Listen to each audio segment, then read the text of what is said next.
ආදරණීය දුවේ පුතේ මම අද ඔයාලට අපේ ගැටලු පොතේ ගැටලු අංක 99 තමයි කියලා දෙන්නේ. ඒකේ උදාහරණේ අපි චුට්ටක් බලමු.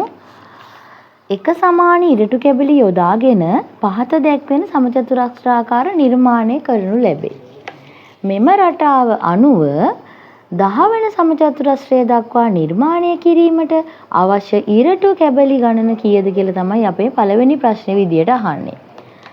එක සමාන ඉරටු කැබලි යොදාගෙන මෙතෙන්දී මේ විදිහට සමචතුරස්‍ර හදලා තියෙනවා.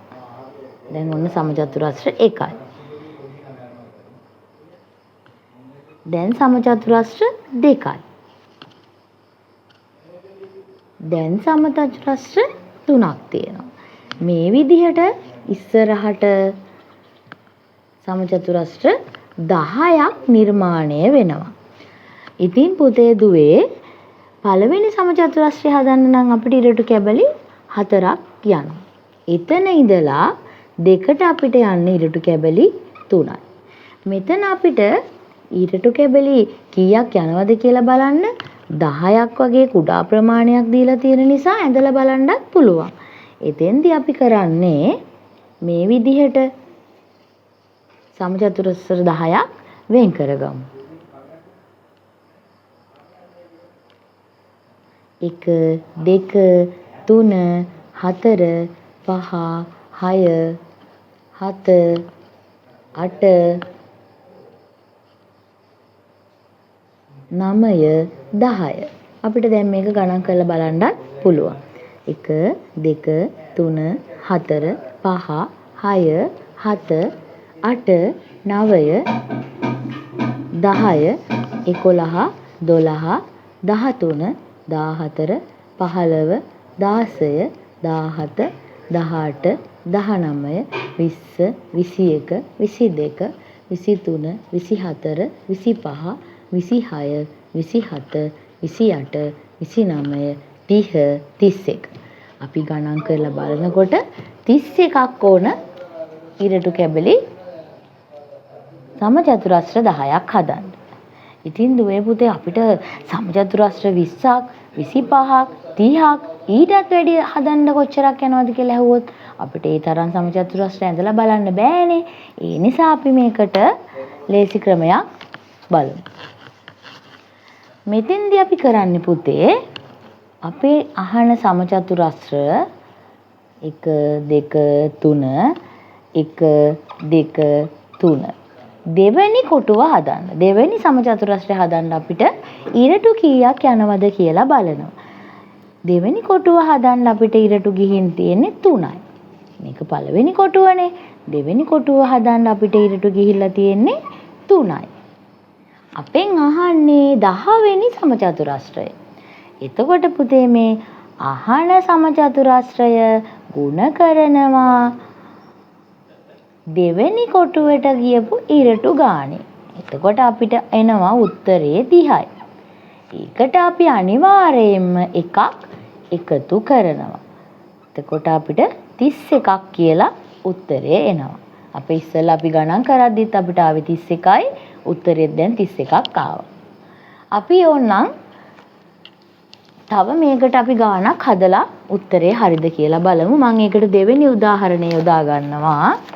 එක සමාන ඉරටු කැබලි යොදාගෙන පහත දැක්වෙන සමචතුරස්‍රාකාර නිර්මාණය කරනු ලැබේ. රටාව අනුව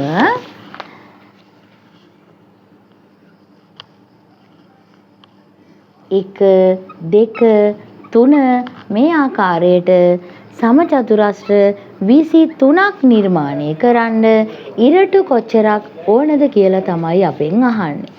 ඔන්න දැන් අපිට 23ක් අඳින්න අමාරුයිනේ.